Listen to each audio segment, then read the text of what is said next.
Takže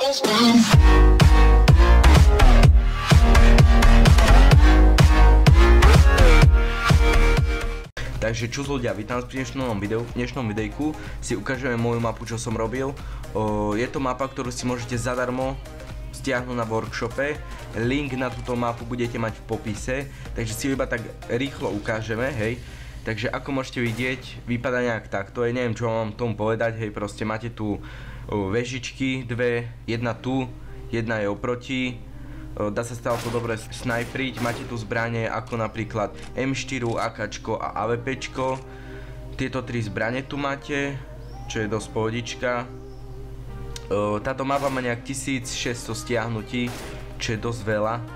Takže asi tak, tuto máte hore, máte AVPčka.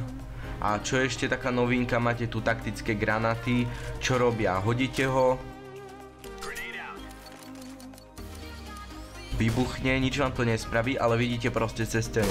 Môžete takto dierovať, čiže je to dosť dobré. Nikde som nevidel takto, že by boli tieto taktické granáty, preto som sa rozhodol, že ich sem dám. Môžete si zobrať AVPčko, dierovať, dávať hlavy, je to dosť dobré. Môžete si to sami skúsiť, uvidíte, s kamarátmi si to môžete zahrať, je to dosť sranda. Musíte si ju skúsiť sami.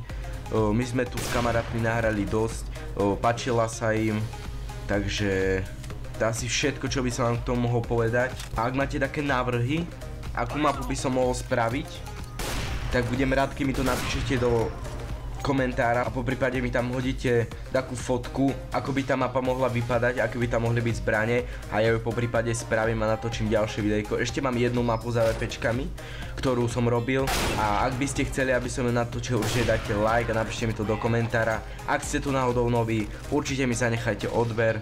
To je všetko, majte sa a čus.